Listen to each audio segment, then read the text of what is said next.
సరైనటువంటి సాహిత్య విమర్శకి, సాహిత్య పరిగణనకి నోచుకోని రచయితల్లో సభా గారు కూడా ఒకరన్నమాట. అది చాలా మందికి జరిగింది ఆ పని.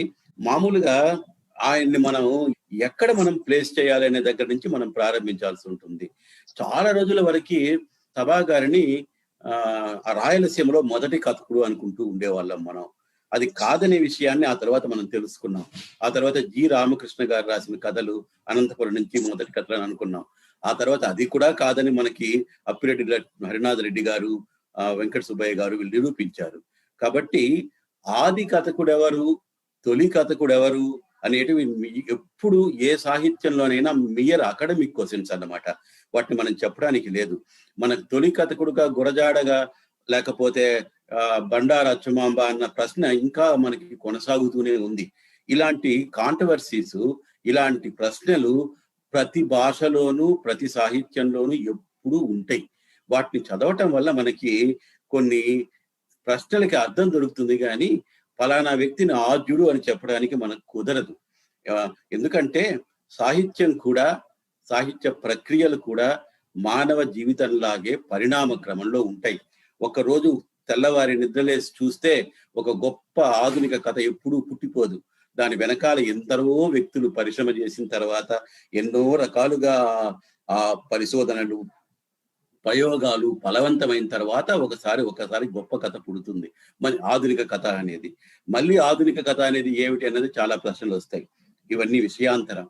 కానీ మనం ఒకసారి కాలరీత్యా గమనించి చూసినప్పుడు రాయలసీమలో మొదటిసారిగా ఫుల్ ఫ్లెడ్జ్డ్ గా మంచి కథలను రాసిన వాడు, కథానికా లక్షణాలన్నీ ఉన్నటువంటి కథలు రాసిన వాడే కాకుండా కథానికా రచనని ఒక జీవితకాలపు సాధనగా తీసుకున్నవాడు. ఆ తర్వాత చాలా మంది ఆ తర్వాత వచ్చే రచయితలకి ఒక గొప్ప ప్రభావంగా, ఒక ఇన్ఫ్లుయెన్స్ గా, ఒక స్ఫూర్తిగా ఉన్నటువంటి వాడు సభా గారు. అది ఆయనకి మనం ఇవ్వాల్సినటువంటి ముఖ్యమైనటువంటి స్థానం. ఆయన పూర్తి పేరు కనక సభాపతి పిళ్ళై.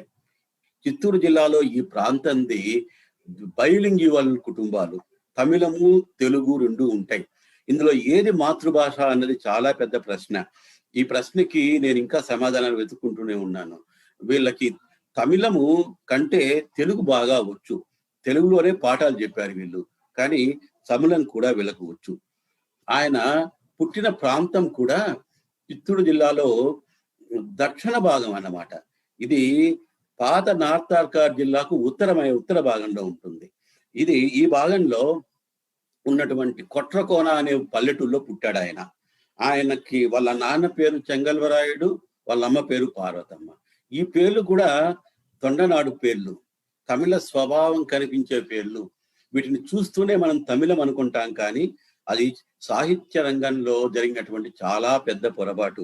త్యాగరాజు అనే పేరు చూసినప్పుడు మనకు తెలుగు పేరు అనిపిస్తుంది, కానీ ఆయన తమిళ దేశంలో పుట్టాడు. ఇలా ఈ ప్రాంతంలో ఈ రెండు భాషలు ఒకదాన్నొకటి పెనవేసుకుంటూ ఉన్నాయి.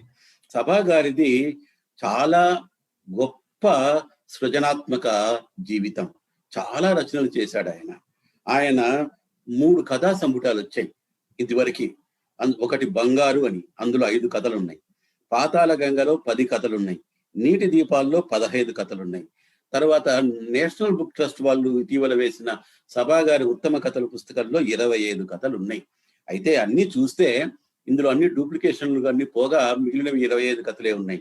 నేను ఈ 25 కథల ఆధారంగా మాత్రమే ఇప్పుడు మిమ్మల్ని సభా గారిని పరిచయం చేయగలను. ఆయన ఈ కథలే కాకుండా నవలలు రాశారు, పిల్లల నవలలు రాశారు, నాటకాలు రాశారు, గేయాలు రాశారు, కావ్యాలు, పద్య కావ్యాలు, బుర్ర కథలు, దాదాపుగా అప్పుడు అవసరమైనటువంటివి తాను చేయగలిగినటువంటి సాహిత్య ప్రక్రియలన్నింటిలోనూ చేశారు. సభా గారు ఇన్ని రచనలు చేసినా ఆయన ముఖ్యంగా కథా రచయిత, ముఖ్యంగా పిల్లల కోసం బాల సాహిత్యంలో ఆయన చేసినటువంటి కృషి కూడా చాలా గొప్పది. అది ఆయన సాహిత్య కృషి. తర్వాత ఇంకొక ముఖ్యమైనటువంటి అంశం ఏమిటంటే, మనము ఈ ప్రాంతపు రచయితలందరి గురించి మాట్లాడుతున్నప్పుడల్లా రాయలసీమ రచయితలు అని ఒక పెద్ద గొడుగు కిందకి అందరినీ తీసుకొచ్చి కట్టేస్తూ ఉన్నాం. ఇది సాధారణంగా జరుగుతా ఉంది. ఈ పని ఇప్పుడు కొత్తగా జరిగింది ఏమీ కాదు. రచయితలు కూడా ఆ పని చేశారు. రాయ సభా గారు కూడా ఒక కథలో జలప్రళయంలో వింత జంతువు అనే కథ రాశారు ఆయన. అందులో ఆయన మా రాయలసీమలో అనే మొదలెట్టాడు. అంటే ఆయన కూడా రాయలసీమని తనదిగా రాయలసీమ వాడిగా అనుకున్నాడు. రాయలసీమను క్లెయిమ్ చేసుకున్నాడు ఆయన. అందరు రచయితలు ఆ పని చేశారు, ఈ ప్రాంతపు వాళ్ళందరూ. కానీ ఈ పని జరుగుతున్నప్పుడు ఒక చిన్న ఇబ్బందికరమైనటువంటి పరిస్థితి ఒకటి తయారైంది. దాన్ని ఇప్పటికైనా మనం గుర్తించాల్సినటువంటి అవసరం తప్పకుండా ఉంది. ప్రాంతీయత అనేది అందరి రచయితలకు ఉంటుంది. ప్రాంతీయతలో పూర్తిగా వేళ్ళు తాపుకొని నిలబడినటువంటి సాహిత్య వృక్షం ఏది ఈ ప్రపంచంలో నిలబడలేదు. ప్రపంచంలో ఉన్నటువంటి గొప్ప సాహిత్యం అంతా ప్రాంతీయ సాహిత్యమే. అయితే ఈ ప్రాంతీయ సాహిత్యాన్ని మనం నిర్వచించడంలో మనకి కొన్ని ఇబ్బందులు ఉన్నాయి. అసలు ఈ ఈ 4 జిల్లాల్ని కలిపి రాయలసీమ అనడం ఏంటి అనేది చాలా పెద్ద ప్రశ్న. ఈ ప్రశ్నని నేను ఇటీవల కాలంలో కొన్ని రచనలు చేస్తున్నటువంటి క్రమంలో ఈ ప్రశ్నను ఎదుర్కొన్నప్పుడు దీని గురించి కొంత ఆలోచించాల్సినటువంటి అవసరం వచ్చింది. వీటిని అసలు ఇంత మునుపు దత్తమండలాలు అనేవాళ్ళని, చిలుకూరు నారాయణరావు గారు 1928లో జరిగిన నంద్యాల సభలో దీన్ని మొదటిసారిగా రాయలసీమ అన్నారని, ఈ 4 రాయలసీమ జిల్లాలని రాయల పేరుతో ముడిపెట్టామని మనకు అందరికీ తెలుసు. అయితే ఈ 4 జిల్లాలని ఒక చోట కలిపేటువంటి ఒక స్వామ్యం ఏమైనా ఉందా అన్నది పెద్ద ప్రశ్న. ఆ ప్రశ్నకి సమాధానాన్ని వెతుకుతూ వల్లంపాటి గారే ఒక చిన్న సూచన చేశారు ఆయన పుస్తకంలో. ఈ 4 జిల్లాలని కలిపేది ఏదైతే ఉందంటే అది ఒకటే. అదేంటంటే కరువు అనే ఒక సామాన్య అంశం మీద ఆధారపడి మనం ఈ 4 జిల్లాలని రాయలసీమ అనే గొడుగు కిందకి తీసుకురావచ్చు. కానీ కరువు ఒకే రకంగా లేదు. ఈ 4 వ్యవసాయ ప్రాంతాలే అయినా వ్యవసాయం కూడా ఈ 4 ప్రాంతాల్లో ఒకే రకంగా లేదు. ఇప్పుడు కూడా ఆ తేడాలు ఉన్నాయి. చిత్తూరు జిల్లాలో మాత్రం ఏంటంటే కరువులు ఉన్నాయి, కరువుల గురించిన కథలు వచ్చినాయి. కానీ చిత్తూరు జిల్లాలో ఉన్నటువంటి నీటి సమస్య భిన్నమైంది. ఈ చిత్తూరు జిల్లాలో వ్యవసాయం అంతా చెరువుల మీద ఆధారపడినటువంటి వ్యవసాయం. ఇక్కడ ఉన్న ప్రాంతాలన్నిట్లోనూ చెరువులు ముఖ్యం. చెరువుల నుంచే నీళ్లు వస్తాయి. ఈ చెరువుల్లో రావడం వల్ల ఏమైందంటే, నాకు తెలిసి మా చిన్నతనం వరకు బాగా ఏళ్లు పారేవి, వంకలు పారేవి, ఆ చెరువులు నిండేవి. మా పల్లె చుట్టూ వరి, చెరకు పండేవి. ఇప్పుడు ఆ పని జరగటం లేదు. ఇది ఎందుకు జరిగిందంటే, మొత్తము 4 జిల్లాలని ఒకటే గాట కట్టేయటం వల్ల అక్కడ జరుగుతున్నటువంటి పనులే ఇక్కడ రాయలసీమలో, చిత్తూరు జిల్లాలో జరగటం వల్ల కొన్ని పరిణామాలు జరిగాయి. ముఖ్యంగా చెరువుల మీద ఆధారపడ్డ ప్రాంతం ఇది. ఇక్కడ ఏం జరిగిందంటే చెక్ డ్యాములు కట్టారు. ఈ చెక్ డ్యాములు కట్టడం అన్నది చిత్తూరు జిల్లాకి చాలా ఇబ్బందికరమైంది. చెక్ డ్యాములు ఎక్కడ కడతారు? ఎక్కడో నీళ్లు కురిసేటువంటి కొండల్లో కడతారు. 2 కొండలకి అడ్డంగా ఒక డ్యామ్ వేసేసి నీళ్లు నిలుపుతారు. లేదు, ఒక పెద్ద ఏరు ఉంటే ఆ ఏరుకు అడ్డంగా కొండల్లో డ్యామ్ కట్టేసేసి నీళ్లు ఆపేస్తారు. ఇట్లా జరగడం వల్ల ఏమైందంటే, ఈ చిత్తూరు జిల్లాలో ఉండేటువంటి ఏ ఏరు గాని సముద్రం దాకా పోయి సముద్రంలో కలిసిపోయేటువంటి ఏర్లు లేవు. ఇవన్నీ ఎక్కడో మధ్యలోనే దారిలోనే ఇంకిపోయే ఏర్లు. కాబట్టి చాలా దూరం ప్రవహిస్తాయి అవి.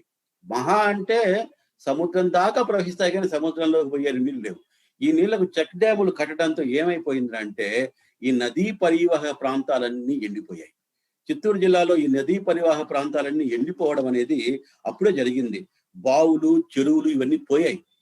ఈ పోవడం వల్ల ఏమైందంటే, నదీ పరివాహిక ప్రాంతాల్లో ఉండేటువంటి పంటలన్నీ ఎండిపోయాయి. భూముల్లో భూగర్భ జలాలన్నీ ఎండిపోయినాయి. మనుషులకు తాగడానికి నీళ్ళు అవసరమేనని కళ్యాణి డ్యాం కట్టాం, కానీ కళ్యాణి డ్యాం నుంచి ఇటు కాళహస్తి దాటుకొని వెళ్లే ప్రాంతం వరకే ఉండేటువంటి ఒక 100 కిలోమీటర్ల దూరంలో వ్యవసాయం పాడైపోయింది. భూగర్భ జలాలన్నీ పోయాయి. దీన్ని మొట్టమొదట కనిపెట్టిన వాడు పులికంటి కృష్ణారెడ్డి గారు. ఆయన బంగారు సంఖ్యలు అనే కథలో కళ్యాణి డ్యాం కట్టిన తర్వాత పొలాలకి ఎటువంటి బంగారు సంఖ్యలు పడ్డాయి అని రాశాడు ఆయన. అది జీవితాన్ని గమనించినప్పుడు తెలిసే విషయం. ఈ ఈ ప్రమాదం వల్ల ఏం జరిగిందా అంటే, సభాగారు రచనలు రాసినప్పటికీ ఇప్పటికీ జరిగినటువంటి పెద్ద పరిణామం ఏమిటంటే, సభాగారి రోజుల్లో కాస్తైనా నీళ్లు ఉండేవి. ఇప్పుడు వ్యవసాయం పూర్తిగా పోయింది. చిత్తూరు జిల్లాలో వరి, చెరకు పండించేవాడు నాదుడు లేడు. ఇప్పుడు అందరూ మామిడి చెట్లు పెట్టేసేసేసి, రైతులందరూ మామిడి చెట్లు పెట్టేసేసి నగరాలకు వలసపోయి పల్లెలన్నీ కిలమైపోయాయి. ఇది ఒక గొప్ప సామాజిక పరిణామం. ఇక్కడ ముఖ్యంగా చెప్పవలసింది ఏంటంటే, చిత్తూరు జిల్లాలో ఉన్నటువంటి చిత్తూరు జిల్లాలో ఉన్న ఈ దక్షిణ ప్రాంతాన్ని, నార్త్ ఆర్కార్ జిల్లాకు ఉన్నటువంటి ఉత్తర ప్రాంతాన్ని రాయలసీమలో కలిపి, రాయలసీమ జీవితాలతో కలిపి ముడివేయటం వల్ల సామాజిక, సాంఘిక, సాంస్కృతికమైనటువంటి ఇబ్బందులు చాలా తలెత్తాయి. ఇవి గమనించాల్సినటువంటి అవసరం. ఎందుకంటే సభాగారు రాసినటువంటి ఒక కథలో ఆయన రకరకాల నీటి వనరుల గురించి చెబుతాడు. ఆ నీటి వనరుల పేర్లు కూడా ఈ తొడ్డనాడులో ఉన్న వాళ్ళకు తప్పితే మిగతా వాళ్ళకు తెలిసే అవకాశమే లేదు. మీకు ఆ పేర్లు చదువుతాను చూడండి. ఊటు వంకలు, కపిల బావులు, ఏతంగుంతలు, కటవలు, తలకసం, కట్టు కాలవలు, నీరు గట్టేవాళ్ళు. ఇవన్నీ ఈ పేర్లు ఎక్కడున్నాయి అసలు? తలకసం అంటే ఎవరికి తెలుసు? కట్టు కాలవలు అనేవి ఉండేవి. నీరు గట్టేవాడు ఒకడు ఉంటాడు. చెరువులు ఉంటాయి కాబట్టి నీరు గట్టేవాడు ఒక ఉద్యోగి వాడిలాగా. తర్వాత కటవలు, కపిల బావులు ఇవన్నీ పోయాయి. ఇప్పుడు ఎందుకు పోయాయి? భూగర్భ జలాలు పోవటం వల్ల జరిగినటువంటి ప్రమాదం. చెక్ డ్యాములు కట్టేతే ఆ ప్రాంతంలో కొన్ని వందల ఎకరాలు సాగులోకి రావచ్చు, కానీ ఆ వంకలు పారేటువంటి పరివాహ ప్రాంతాల్లో కొన్ని వేల ఎకరాల భూములు నాశనమయ్యాయి. ఇది మనం గమనించాల్సినటువంటి అవసరం. తర్వాత కుంటలు అనేవి ఉండేవి. అసలు నాకు తెలిసి రాయలసీమలో ఈ తొండనాడులో తప్పితే మరి ఎక్కడ కుంట అనే మాట ఉంటుందని నేను అనుకోను. కుంటలు కొన్ని పొలాల్లో ఎప్పుడు ఊటుతో ఉండిపోయేటువంటి చెరువు లాంటి చిన్న ప్రాంతాలు, సగం ఎకరాలు, ఒక ప్రాంతం కుంటలాగా ఉండిపోతుంది. అది సమ్మర్లో కూడా ఎండదన్నమాట. వేసవిలో కూడా నీళ్లు ఉంటాయి. దాంతో ఆ పొలాలు పండేవి. అలాంటి కుంటలు ఉండేవి ఇక్కడ. అలాగే నేను ఇదివరకే చెప్పినట్టుగా రాయలసీమలో వరి, చెరకు అనేది నా బాల్య స్మృతి అయిపోయింది. ఇప్పుడు అసలు వరి, చెరకు వేసేవాళ్ళు లేరు. ఏమైంది? అసలు ఎన్ని రకాల పంటలు పండించేవాళ్ళని సభాగారు ఈ కథల్లో రాశారు. ఒక కథలో ఆయన రాయలసీమలో, చిత్తూరు జిల్లాలో వాళ్ళ ప్రాంతంలో రాసేటువంటి పంటల లిస్టు కూడా చెబుతారు. అవి ఏంటవి? అరికలు, కొర్రెలు, సజ్జలు, సామలు, జొన్నలు, పెసర, అనుములు, మినుములు, ఉలవలు, అలసందలు, కందులు. ఎన్ని రకాల కాయలు ఉండేవి? సొర, కరుబూజ, దోస, గుమ్మడి, రామగుమ్మడి, బూడిద గుమ్మడి. ఏమయ్యాయి ఇప్పుడు? నారవలు అనేటివి ఉండేవి మాకు. అవి వర్షం పడినప్పుడు కొండల నుంచి ప్రాడుతూనే ఉండేవి నారవలు. ఇలా చూసినప్పుడు ఈ జిల్లాలో ఇప్పుడు నేను లెక్క పెడితే దాదాపు 19-20 చెక్ డ్యాములు కట్టేశారు. ఈ చెక్ డ్యాములు వల్ల జరిగేటువంటి దుష్పరిణామాలు ఏమిటా అనేది మాత్రం గమనించలేదు. అందువల్ల చిత్తూరు జిల్లాలో ఉన్నటువంటి ఈ వ్యావసాయిక సమాజం అంతా పెద్ద మార్పుకు లోనయ్యింది. ఈ మార్పు కేవలం సామాజికమైనదే కాదు, సాహిత్య సాంస్కృతిక రంగాల్లో కూడా ఇలాంటి ఇబ్బందులే వచ్చాయి. తొండనాడు ఒక ప్రత్యేకమైనటువంటి ప్రాంతం. 1911లో నార్త్ ఆర్కార్ జిల్లాలోనే ఉన్నటువంటి దక్షిణ భాగాన్ని, కడప జిల్లాలో ఉన్నటువంటి నార్త్ ఆర్కార్కి ఇటు కడప జిల్లా నుంచి అటు కొంత భాగాన్ని తీసుకొచ్చి కలిపేసి ఈ రెండింటిని చిత్తూరు జిల్లా అనడం వల్ల మీకు ఈ చిత్తూరు జిల్లాలో కూడా 2 స్పష్టమైన భిన్న ప్రాంతాలు ఉంటాయి. ఒకటి మరసునాడు, ఒకటి తొండనాడు. అది కాకుండా కడప జిల్లా నుంచి వచ్చినటువంటి రాయచోటి, రొంపిచెల్ల, పీలేరు లాంటి ప్రాంతాలు. ఇవన్నీ కలవడం వల్ల చిత్తూరు జిల్లా అనేది ఒక హెటరోజేనియస్ అయిపోయింది, ఒక భిన్నమైనటువంటి ప్రాంతం అయిపోయింది. అందువల్ల ఇక్కడ ఉన్నటువంటి అసలు తొండనాడులో ఉన్నటువంటి వ్యావసాయిక జీవితమే భిన్నమైంది. ఇక్కడ ఫ్యాక్షన్లు లేవు. పెద్ద భూస్వాములు ఉన్నారు, కానీ భూస్వాములు దుర్మార్గంగా ప్రవర్తించినటువంటి సూచనలు ఉన్నాయి. కానీ అమానవీయమైనటువంటి భూస్వాములు తొండనాడులో లేరనే విషయాన్ని మనకు సభా గారి కథలు తెలుస్తాయి. ఎక్కడో చోట వాళ్ళలో కొంత మంచితనం కనబడేటువంటి వాళ్ళే ఈ నవల్లో ఉంటారు. చాలా మంది చిన్న రైతులు ఉన్నారు, కూలీలు ఉన్నారు, బడుగు జీవులు ఉన్నారు, కష్టపడే వాళ్ళు ఉన్నారు. అయితే తొండనాడులో ఒక 2-3 ఎకరాల పొలం ఉంటే వాడు బతికేస్తాడు. చిన్నపాటి రైతు కూడా బతికేస్తాడు. 10 ఎకరాలు ఉండే రైతు బాగా మధ్యతరగతి జీవితాన్ని ఆనందంగా గడుపుతాడు. కాబట్టి తొండనాడులో పూర్తిగా సామాజిక దుర్మార్గమే లేదు, ఒక సామాజికమైనటువంటి శాంతి కూడా ఉండేది. ఈ సామాజిక శాంతి వల్లనే ఈ ప్రాంతపు రచయితల రచనలు మీకు భిన్నంగా కనబడతాయి. ఇది ఈ ప్రాంతానికి ఒక గొప్ప సాంస్కృతికమైనటువంటి పునాది ఉంది. రాయలసీమలో తొండనాడు మిగిలిన ప్రాంతాలతో పోలిస్తే తొండనాడుకి ఒక గొప్ప సాంస్కృతిక జీవితం ఉంది. ఈ గొప్ప సాంస్కృతిక జీవితానికి ఈ ప్రాంతపు రచయితలందరూ వారసులు. ఈ వారసత్వం సభా గారి దగ్గర నుంచి ప్రారంభమైంది.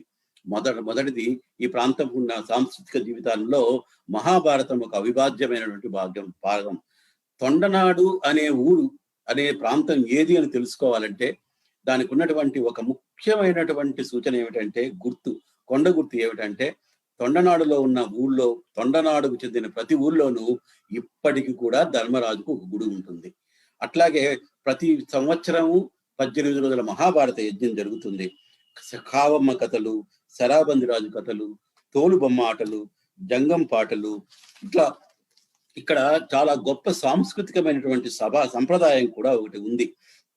ఇక్కడ ఇది ఈ ప్రభావం వల్ల ఇక్కడ రచయితలు భిన్నంగా తయారయ్యారు. అసలు అరసం 1994లో పుట్టింది. 1970లోనే మనకి విప్లవ రచయితల సంఘం పుట్టింది. తర్వాత శ్రీకాకుళ ఉద్యమం అయినది 1967లో పుట్టింది. అక్కడి రచయితలందరూ విప్లవ రచయితలతో అతలాకుతలమవుతున్నప్పుడు కూడా ఇక్కడ మనకి అంతటి పోరాటము, అంతటి సంఘర్షణాయుతమైనటువంటి జీవితాన్ని గురించినటువంటి రచనలు రాలేదు.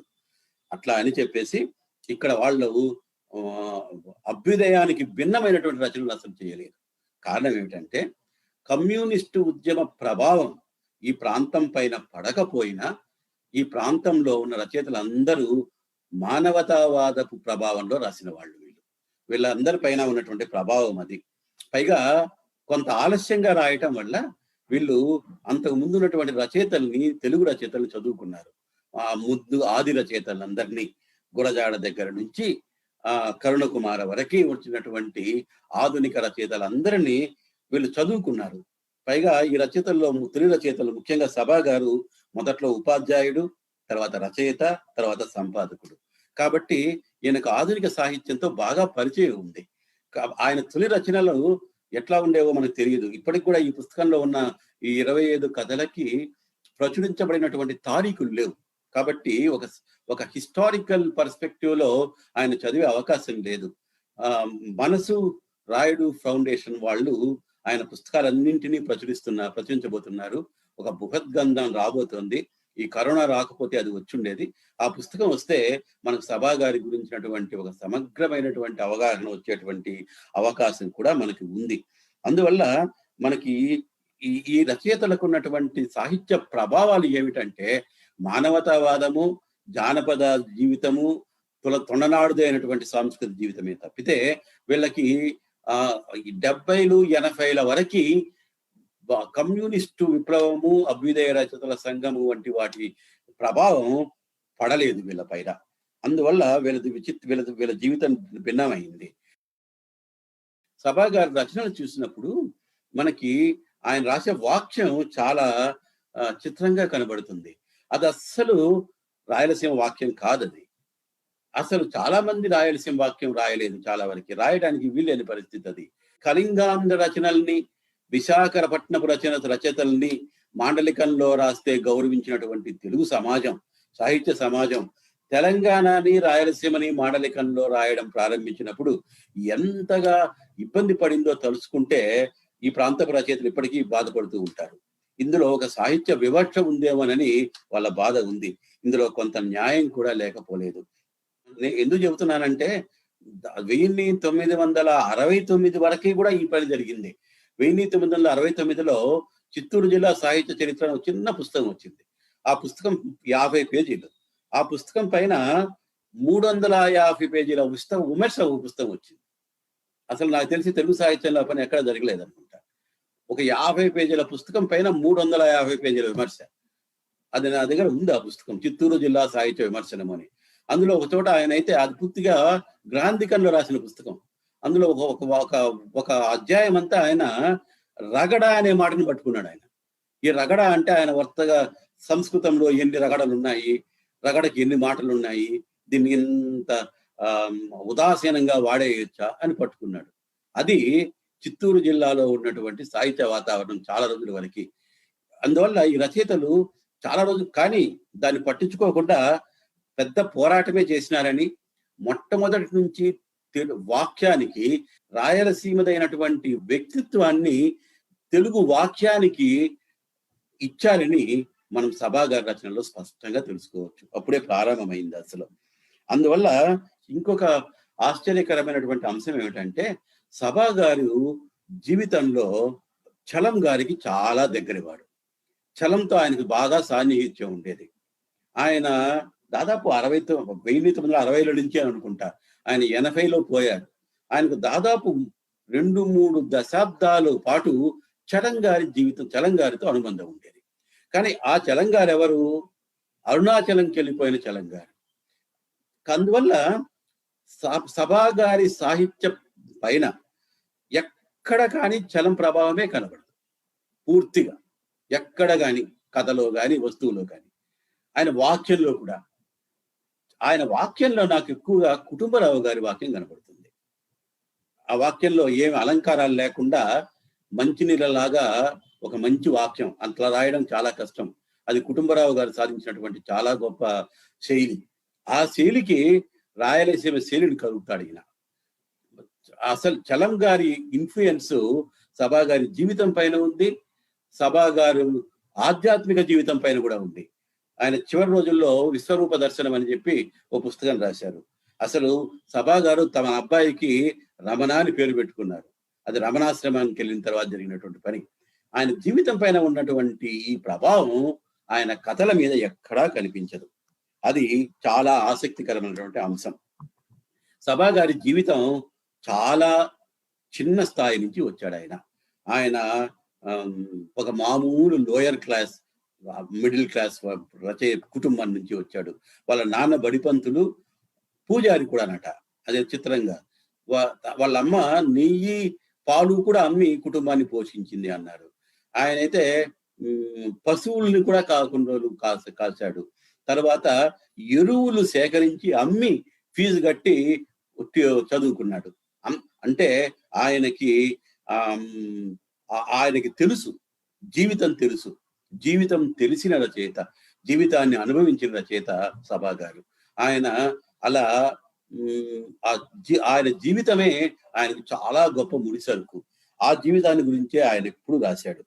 తర్వాత ఆయన ఆ జీవితాన్ని గురించి రాసిన ఈ 25 కథలు చదివిన తర్వాత ఎక్కడ కానీ వాస్తవికతను తప్పని కథలు ఆయనవి. ఎప్పుడు రొమాంటిక్ ప్లేన్కే వెళ్ళడు ఆయన. అసలు ఒక అద్భుతమైనటువంటి రొమాంటిక్ కథ ఇందులో ఉంది, కానీ అందులో కూడా చాలా గొప్ప వాస్తవికత ఉంది. ఆయన కథలు వాస్తవికతలో నుంచి వాస్తవికతావాదంలో పుట్టాయి. ఆయన స్వాతంత్ర్యానికి పూర్వం పుట్టినవాడు 23లో. ఈ స్వాతంత్ర్యపు పూర్వ ఆదర్శపు వాదం దగ్గర నుంచి స్వాతంత్ర్యానంతరం మనకు జరిగినటువంటి భగ్న స్వప్నాలను గురించి, మనకు వాస్తవికతావాదం గురించి, కఠిన వాస్తవత్వాల వరకు ఆయన రచన సాగింది. అందువల్ల ఆ గాంధీ కాలం నాటి ఒక ఆదర్శవాదము చాలా కథల్లో కనిపిస్తాయి. అలాగే ఆ తర్వాతి కాలంలో ఆయన చూసిన జీవితం, ఆయనకు కనిపించినటువంటి సత్యాలు, ఆయన స్వప్నాలు భగ్నం కావడం ఆయన స్పష్టంగా చూపిస్తాడు. దాదాపుగా వాస్తవికతావాదానికి భిన్నంగా ఎక్కడా సాగలేదు. సభా గారి కథల దగ్గరికి వస్తాం. ఆయన వ్యవసాయ జీవన కల్లోలాన్ని చిత్రీకరించిన కథకుల్లో సభా గారు చాలా గొప్ప కథకుడు. నేను చెప్పినట్టుగా ఆయన వాక్యం కుటుంబరావు గారి వాక్యాన్నిలాగే ఉంటది. ఆ వాక్యానికి ప్రాంతీయమైనటువంటి ముద్రలు తొలుగుతాడు ఆయన. కొన్ని చదివితే మీకు తెలిసిపోతాయి. కథ అంబ అనే కథ ఇలా ప్రారంభమవుతుంది. ఒక తడి చాలనుకుంటాను, తడి ఒక్క వరసైనా పర్వాలేదు, అది ప్రారంభం. ఒక తడి అనే మాట తొండనాడు వాళ్ళకి మాత్రమే తెలుస్తుంది. పొలానికి ఒక తడి కట్టడం, ఒకసారి అది తడి కట్టితే అది బతికిపోతుంది అన్నమాట. అది పరిస్థితి. పాలు పోసుకుంటున్న కంకులు అన్నమాట. వరి పాలు పోసుకుంటోంది. ఆ సమయంలో వాడికి ఏం కావాలంటే ఒక్కసారి నీళ్లు కట్టేస్తే ఆ పొలం బాగుపడిపోతుంది కదా అని. ఏం చేయాలి? ఊళ్ళో ఉన్న బావులన్నీ ఎండిపోయాయి. అయితే జానయ్య అనేవాడి బావి మాత్రం ఎండిపోలే. సభా గారు అలవోకగా చెప్పినట్టే చెబుతాడు. చెప్పినా ఆయన గొప్ప గొప్ప సాంఘిక చరిత్రనంతా దాంట్లో నిక్షిప్తం చేస్తాడు. ఆ ప్రాంతాన్నంతా దాన్ని పరిచయం చేస్తాడు ఆయన. ఆ బావికి 12 మట్లట. ఒక మట్టు అంటే దాదాపు 6 అడుగులని లెక్క. అది 12 మట్ల బావి. అందులో కింద ఒక బట్టు వరకు నీళ్లున్నాయి. ఆ మట్టు నీళ్లు ఎట్లన్నా వాడుకొని వాడి దగ్గర అరువు తీసుకొని తన పొలానికి కట్టుకోవాలనుకుంటాడు పున్నయ్య. వాడు ఎంతటి వ్యవసాయదారుడైనా కొంచెం నీళ్ళే ఉన్నా పాపం వాడి పొలం ఎండిపోతుంది కదా, ఇద్దామనుకుంటాడు. ఇద్దామనుకున్న దగ్గర ప్రారంభమైంది ఈ పున్నయ్య అనేటువంటి వాడి బాధ. ఏమైంది? వాడు ఆ బావికి ముందు మోకుతాడు, తొండము, తాడు తెచ్చి ఏతం వేసినాడు. ఆ తర్వాత పనిచేసే వాళ్ళకి సంగటి పెట్టాడు. 2 వక్క పేర్లు, తమలపాకులు, పిడికడు పొవాకు ఇచ్చినాడు. కానీ రాయలసీమలో ఏమంటారంటే యముడు ఒకరిని చంపితే ఏతాము ముగ్గురు చంపుతుందనే మాట ఉందట. అది ఈ కథలో ప్రూవ్ అవుతుంది కూడా. అప్పుడు వాడు అక్కడి నుంచి తన పొలానికి వెళ్ళాలంటే అది తన పొలం ఎత్తులో ఉంది. ఎత్తులో ఉండే పొలానికి ఏతం కట్టాలి. ఈ ఏతం కట్టాలంటే దాన్ని పైకెక్కించాలి. పైకెక్కించడానికి ఏతం వేయాలి. ఏతం వేయడానికి మనుషుల్ని పెట్టాడు. తన కుటుంబం అంతా నియోగించినాడు. తన స్నేహితులంతా పెట్టాడు. ఇంత పెట్టి వాళ్ళకి దానికి చాలా పనులు చేశాడు ఆయన. నేను చెప్పాను కదా, కథ అంతా చదువుదాం అనిపిస్తుంది అని చెప్పేసి. అసలు దానికి పూజ చేశాడు. పూజ చేసిన తర్వాత ప్రారంభమైంది. ఆ తర్వాత దరువు దగ్గర నుండి దారాలు దించి ఒక కొనగిత్తకు దారాలు కట్టాడు. ఆ తర్వాత బాణం దించాడు. దించిన తర్వాత వాడు పడుకుంటే కష్టం అని చెప్పేసేసి పనిచేసే వాడికి సారాయి తెచ్చి పెట్టాడు. కోడి కోసి పెట్టాడు. ఇంత చేసేసేసి తర్వాత ఎట్లాగో ఒంట్లో ఉన్నటువంటి నగలు విగలు అన్ని అమ్మి ఏతం తేయడానికి ప్రారంభించాడు. ఏతం తోడితే ఏమైంది? అర్ధరాత్రి మొదలయ్యింది. అర్ధరాత్రిలో నీళ్లు ఊడుతాయి కాబట్టి ఎప్పుడు తెల్లవారుజామున ఎందుకు ఏతం తోడుతారు? తెల్లవారుజామునైతే నీళ్లు ఉంటాయని. వాడు చీకట్లోనే తోడడానికి ప్రారంభించి నీళ్లు కడుతూ ఉండగా ఏమైంది? ఆ ఎద్దుడు పాపం బక్క దిగిపోయి ఎద్దు పడిపోయింది. ఎద్దుతో పాటు పుల్లయ్య పడిపోయాడు. పుల్లయ్య పడిపోతే ఆ నీళ్ళన్నీ రక్తవర్ణం అయిపోయాయి. ఆ రక్తవర్ణం అయిపోయిన తర్వాత తీసుకెళ్తే అక్కడికి వెళ్తే వాళ్ళు పరిగెత్తారు.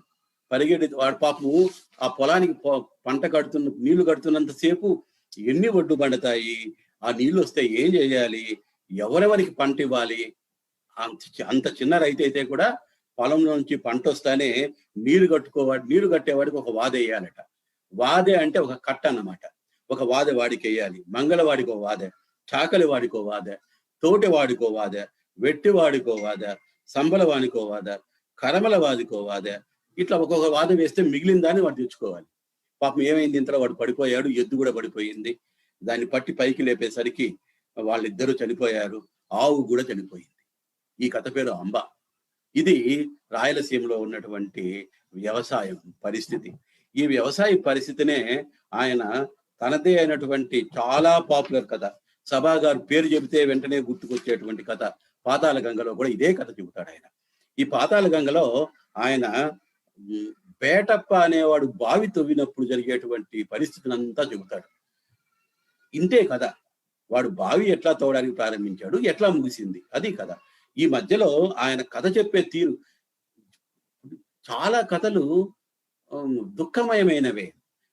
అసలు our greatest songs are the saddest అంటారు కదా. దుఃఖమయమైన కథల్ని కూడా మళ్ళీ చదివించడంలోనే గొప్ప రచయితల స్వభావం కనబడుతుంది. మనం రావి శాస్త్రి గారి కథలు దుఃఖమే అయినా మళ్ళీ చదువుతాం. అది దాన్ని రసన అంటాం. ఈ రసన అనేది తొండనాడు రచయితల జీవితంలో ఉంది. అందువల్ల పాతాళ గంగ కథ ఇంత దుఃఖమయమైన గాథైనా మళ్ళీ చదువుతాం అనిపిస్తుంది. అది దాన్నే రసన అంటాం. ఇందులో పాతాళ గంగలో బేటప్ప అనేవాడు బావి తవ్వడానికి కోసం ప్రారంభించినప్పటి నుంచి వాళ్ళ అబ్బాయి సైన్యంలోకి వెళ్తాడు. వాడు సవాయి కోటలో పాకిస్తానీ సైనికులతో పోరాడుతూ ఉంటాడు. అక్కడ తండ్రి, ఇక్కడ కొడుకు, భూమితో తండ్రి, శత్రువులతో కొడుకు జరిగే పోరాటాలని సైమల్టేనియస్ గా నడిపిస్తాడు ఈ రచయిత. నాకైతే చిత్రంగా ఒక అంశం కనబడింది. అసలు ఎందుకో నాకు ఈ దేశాల మధ్య జరిగేటువంటి యుద్ధాల మీద నమ్మకం లేదు. ఇవన్నీ పాకిస్తాన్ కు మనకు ఎందుకు యుద్ధం వస్తుందో నాకు అర్థం కాదు. మనకేమీ వాళ్ళ మీద ద్వేషం లేదు. ఇవన్నీ రాజకీయమే అని నా నమ్మకం. కాబట్టి టాగూర్ చెప్పినట్టుగా ప్రపంచాన్ని we're dividing the world into narrow figments by narrow domestic walls. అందువల్ల వచ్చేదే కానీ వార్ అనే దాని యొక్క స్వభావం మీద నమ్మకం లేదు. కాబట్టి వాడు చేస్తున్నది చిత్తశుద్ధితో చేసినటువంటి పోరాటమే అయినా వాళ్ళు శత్రువులు అని అనుకోవటం నాకెందుకో ఎప్పుడు ఇష్టం ఉండదు. అట్లాగే ఇక్కడ పోరాటం చేస్తుంటాడు కదా, ఈ భూమి కూడా శత్రువు కాదు. నాకు అది అక్కడ కనిపించేటువంటి గొప్ప స్వామ్యం. ఏంటంటే భూమి శత్రువు కాదు, కానీ పోరాటం చేయాల్సినటువంటి అవసరం వచ్చింది. పోరాటం చేయవలసినటువంటి సాంఘిక పరిస్థితులు ఇక్కడ ఉన్నాయి. అది మనం గమనించాల్సినటువంటి అంశం. అది మనం గమనించాల్సినటువంటి స్వామ్యం. ఇప్పుడు ఈ కథను పరిచయం చేయాలంటే నిజంగా మళ్ళీ కథను చదవాలి. పాతాళ గంగ గొప్ప రచనల్లో ఒకే థీమ్ ఉండదు.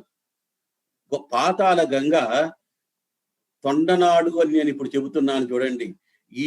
ఈ ప్రాంతపు సాంఘిక, సాంస్కృతిక, ఆర్థిక, రాజకీయ చిత్రం. దీనికి అన్ని పార్శ్వాలు ఉంటాయి. దీనికి ఇందులో ఆయన చూపించినటువంటి సాంస్కృతిక జీవితం అనితర సాధ్యమైంది. ఒక చారిత్రకారుడు చేయాల్సినటువంటి పని చేశాడు ఆయన. ఎంత పని చేశాడు, ఎన్ని చేశాడు ఆయన. ఆ ప్రాంతపు సంస్కృతినంతా చూపెట్టాడు. వాళ్ళకున్నటువంటి నాగరికతను చూపెట్టాడు, వాళ్ళకున్నటువంటి మానవీయతలను చూపెట్టాడు, వాళ్ళకున్నటువంటి మూఢనమ్మకాలను చూపెట్టాడు ఆయన.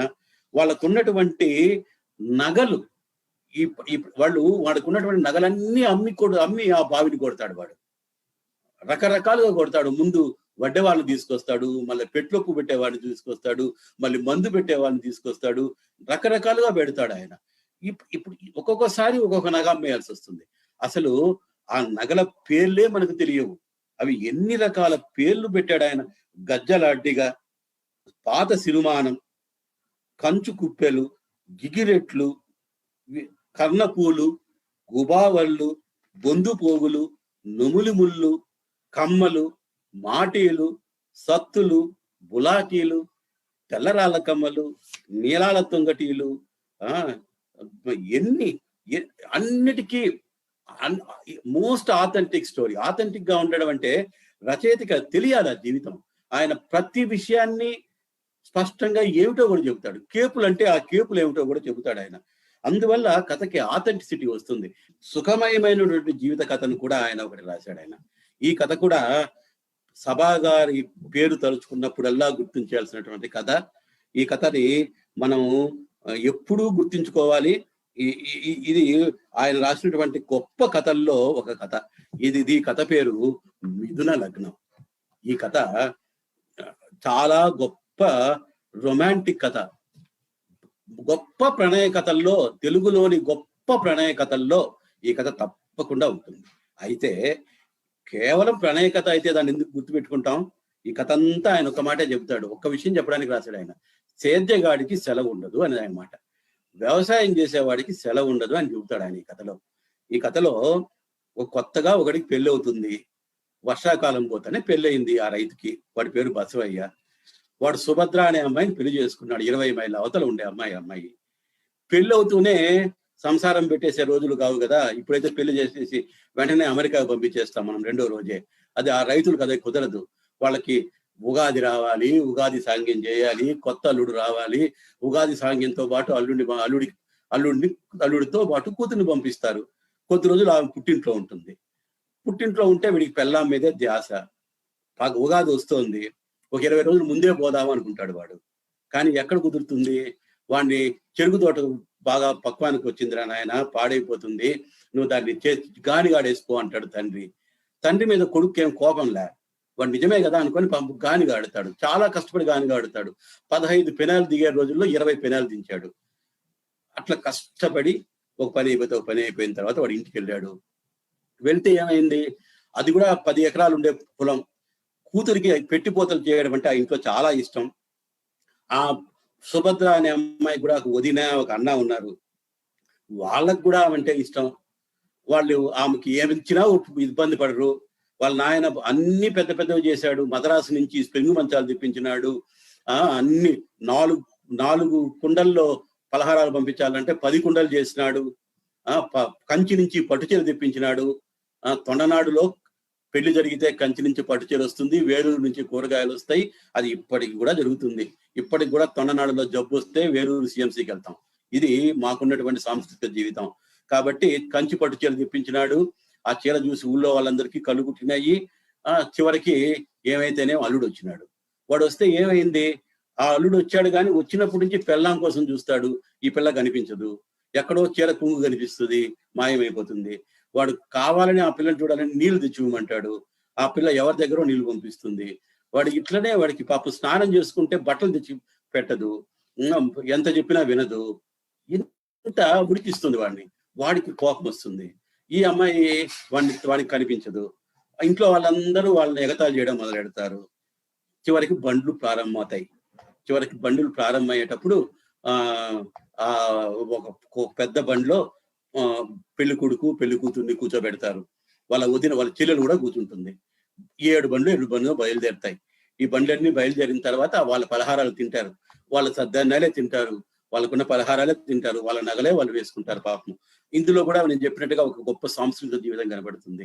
అందరూ బయలుదేరుతారు. బయలుదేరేటప్పుడు ఆ పెళ్లి కొడుకు చెల్లెలు అంటుంది, ఇంతసేపు మా అన్న అంటే ఏమో పాపం నువ్వు పట్టించుకోనట్టుగా ఉంటువే, ఇప్పుడు పోయి మా అన్నకు అతుక్కొని కూర్చున్నావు చూడు నువ్వు అంటుంది. ఈ అమ్మాయి ఉడికిపోతుంది, మాట్లాడలేంది. చివరకు నువ్వు మాత్రం ఏం తక్కువ తినేదానివా, ఎప్పుడు మా అన్న చెయ్యి పట్టకుండా వదిలిపెట్టినావు కదా, వదలలేదు కదా నువ్వు అంటుంది. అట్లా ఉడికిస్తారన్నమాట. కాస్త దూరం అయిపోయిన తర్వాత ఆ చెల్లెలకి దాహం వేస్తే ఒక చోట ఆపి అతను నీళ్లు తాగడానికి దిగుతాడు. ఆ దాగిన అతని బసవయ్య అనేవాడికి కూడా దాహం వేస్తుంది. దిగేసరికి ఈ అమ్మాయి కోపం వచ్చింది కదా పెళ్లి కూతురికి, ఎద్దులు నదులిస్తుంది. బండి పరిగెత్తడం బయలుదేరుతుంది. అంటే తను ఒక్కటే బండి తోలుకొని వెళ్ళిపోతుంది. కాస్త దూరం పోయేసరికి బసవయ్య చూసి పరిగెత్తడం మొదలెడతాడు. 1/2 కిలోమీటర్ పోయేదాకా వాడు పట్టుకోలేడు. చెల్లెలు ఆగిపోయింది. 1/2 కిలోమీటర్ వెళ్ళిన తర్వాత వాడు ఆ బండి ఎక్కి కూర్చుంటాడు. ఎక్కి కూర్చున్న తర్వాత అరే నీకు బండి తోలేదు కూడా వచ్చునే అంటాడు. ఆవిడ ఆమె నవ్వుతుంది. అరే అయితే ఇంకా కొంచెం తోళ్లే అంటాడు. కాసేపు బండి తోలుతారు. అప్పుడు వాడికి అప్పుడు తెలుసు అన్నమాట. ఏం తెలుసు, ఇంకా దూరం పోతే ఒక బావి వస్తుంది. ఆ బావి దగ్గర నీళ్లు ఉంటాయి. అక్కడ బండిలో వచ్చే వాళ్ళందరూ సద్దన్నం తేయడానికి ఆగుతారు. మిగిలిన బండ్లన్నీ రావడానికి అక్కడికి 1 గంట సేపైనా పడుతుంది. అక్కడికి వాళ్ళు వెళ్ళబోతారు. అక్కడికి వాళ్ళు వెళ్ళారు. అప్పుడే నిజంగా మిథున లగ్నం ప్రారంభమైంది అని కథ ముగిస్తారు సభాగారు. అది మిథున లగ్నం కథ. ఇది ఇంత గొప్ప శృంగారం కథ. ఈ కథలో ఆయన చూపించినటువంటి జీవితం, ఈ కథలో ఉన్నటువంటి పచ్చి జీవితం, ఈ కథలో ఇది ఒక గొప్ప అగ్రశ్రేణి కథకుడు రాసేటువంటి శిల్ప సమగ్రత, శిల్ప విశిష్టత ఉన్నటువంటి కథ. అన్ని కథలు అట్లా ఉంటాయని నేను అన్నాను, కానీ పాతాళ గంగ, మిథున లగ్నం లాంటి కథల్లో ఆయన అందుకున్నటువంటి ప్రమాణాలు చాలా గొప్పవి. చాలా గొప్ప కథలు ఇవి రెండు. ఈ కథలకి గొప్ప కథలకు ఉన్నటువంటి అన్ని ప్రమాణాలు కూడా ఈ కథలకు మనం చెప్పొచ్చు. ఇవి ఇలా ఆయన వ్యవసాయ ప్రధానమైనటువంటి కథలు రాశాడు. సభా గారి గొప్పతనం ఏమిటంటే ఆయన రాసినటువంటి ఈ వ్యవసాయదారుల కథలతో పాటు ఆయన రాసినటువంటి గొప్ప సెటైర్లు, ఆయన గొప్ప వ్యంగ్య రచనలు చేసినటువంటి రచయిత. ఈ పుస్తకంలో 6 గొప్ప వ్యంగ్య కథలు ఉన్నాయి. ఈ 6 గొప్ప వ్యంగ్య కథల్లో ఇప్పటి మన సమాజానికి కూడా వర్తించేటువంటి కథలు. ఇప్పుడు కూడా అదే జరుగుతా ఉంది. స్వాతంత్ర్యం రాకముందు ఉన్నటువంటి ఆదర్శం ఏమైపోయిందో, స్వాతంత్ర్యం రాకముందు రవి అస్తమించని రాజ్యం అనేటువంటి బ్రిటిష్ సామ్రాజ్యాన్ని అంతా మనం అమాయకంగా అహింసతో గాంధీ పోరాడి తెచ్చుకున్నాడని ఇప్పుడు కూడా నమ్ముతున్నటువంటి నేను దాన్ని నమ్మను. ఒక నమ్మకంతో జరిగినటువంటి ఆ స్వాతంత్ర్యంతో నిజంగా మనకు స్వాతంత్ర్యం వచ్చిందా? ఈ అర్ధరాత్రి వచ్చినటువంటి స్వాతంత్ర్యం ఉందా? నిజమా? నాకెప్పుడు కాళీపట్నం రామారావు గారి కుట్ర గుర్తుకొస్తుంటుంది. రాజ్యాంగంలో కుట్ర జరిగిందనేది నిర్వివాదాంశం. ఈ అంశాన్ని మనకి వ్యంగ్య రచయితలు చూపించినంత గొప్పగా ఎవరు చూపించరు. సభా గారు చాలా గొప్పగా ఈ వ్యంగ్య కథల్లో, ఈ హాస్య వ్యంగ్య కథల్లో, ఈ సెటైర్స్ లో సమకాలీన సమాజాన్ని అంతా ఆయన చూపిస్తాడు. మృత్యుంజయుడు అనే కథ ఉంది. అది చాలా రెలవెంట్ కథ. నిజానికి సత్యాలు ఎప్పుడు పూర్తి సత్యాలుగా ఉండవు, సాపేక్షికాలే. ఈ దుర్మార్గమైన కరోనా కాలంలో భగవంతుడితో సమానంగా పనిచేసినటువంటి గొప్ప వైద్యులు ఎంతో మంది ఉన్నారని నేను నమ్ముతా ఉన్నాను. వాళ్ళందరిపైన నాకు భక్తి, గౌరవం ఉంది. అదే సమయంలో ఈ కరోనా సమయంలో చాలా దుర్మార్గంగా, అమానవీయంగా ఆసుపత్రికి వెళ్ళిన వాళ్ళందరూ వన్ వే ట్రాఫిక్ గా వెళ్ళిపోయినటువంటి దుర్మార్గాలు జరిగినవి చాలా ఉన్నాయి. అది కూడా ఒక సత్యం. ఇటువంటి దుర్మార్గపు ఆసుపత్రుల మీద రాసినటువంటి సెటైర్ మృత్యుంజయుడు. ఒక మనిషి బతికుండగానే చచ్చాడని చెప్పేసి వాడిని తీసుకెళ్లి మార్టరీ గూమ్లో పడేసేస్తారు. వాడు బయటకు వచ్చాడు, పేపర్లన్నీ చచ్చిపోయిన వాడు బతికాయి అంటాయి. ఇంతకు వాడు నిజంగా చచ్చిపోలే. ఆ హాస్పిటల్లో ఉండే డాక్టర్లు, నర్సులు ఎవరూ పట్టించుకోకపోవడం వల్ల వాడు నిజంగా చచ్చిపోయినాడని చెప్పి అనుకొని వాడిని తీసుకెళ్లి పడేసినారు. వాడు బతికి వరిస్తే వాడిని తీసుకొచ్చి కాపాడినారు. అది జరిగింది. ఇది ఆసుపత్రుల మీద జరిగినటువంటి సటైర్. అట్లాగే ప్రజాసేవకుడు కాళాస్త్రి అని ఒక కథ రాస్తాడు ఆయన. ఇందులో రాజకీయ నాయకుడు అనేవాడు ఎలా తయారవుతాడు అంటాడు. The making of A politician అనమాట. ప్రజాసేవ పేరుతో చిన్న చిన్న కాంట్రాక్టులు తీసుకోవడం, చిన్న చిన్న సేవలు చేయడం, తన పేరుతో ప్యాంప్లెట్లు వేసుకోవటం, తన పేరు తెచ్చుకోవటం, ఒక ఉద్యమం అన్నమాట. తనని రాజకీయ నాయకుడుగా పెంచుకుంటూ పోయేటువంటి ఒక ఉద్యమకారుడు కాళాస్త్రి. వాడి గురించినటువంటి కథ. వాడు ఎట్లా తయారవుతాడు, ఏం కాబోతాడు అనే విషయం కూడా ఈ కథలో మనకు ఆయన చూపిస్తాడు. అట్లాగే జలప్రలయంలో వింత జంతువు అనే కథ ఉంది. జలప్రలయం జరుగుతా ఉంటే ఒక మిత్రుడు రచయితను తీసుకెళ్తాడు, నీకు వింత జంతువుని చూపిస్తాను రా అని. ఇట్లాంటి జంతువు ఎక్కడా లేదు, ప్రపంచంలో లేని వింత జంతువు ఒకటి కనపడింది జలప్రలయంలో తీసుకెళ్తాడు.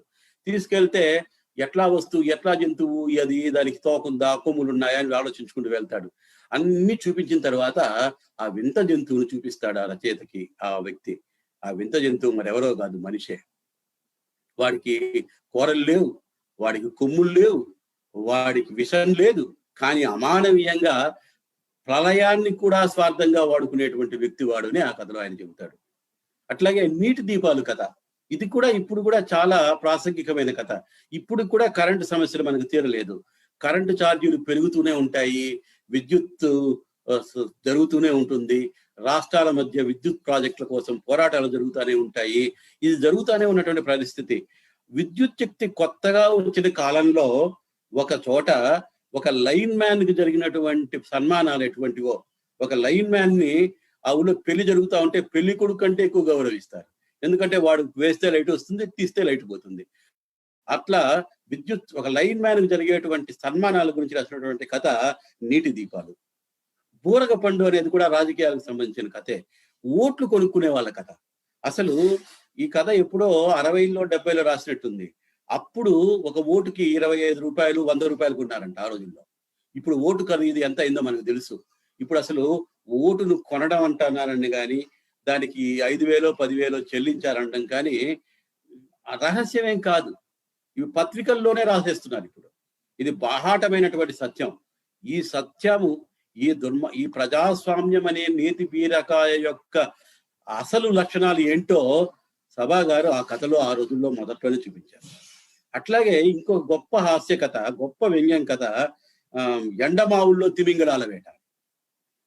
కరువు వస్తే ప్రభుత్వం ఏం చేస్తుందంటే ఒక్కొక్క ప్రాంతానికి ఒక్కొక్క మంత్రిని అప్పగిస్తుంది.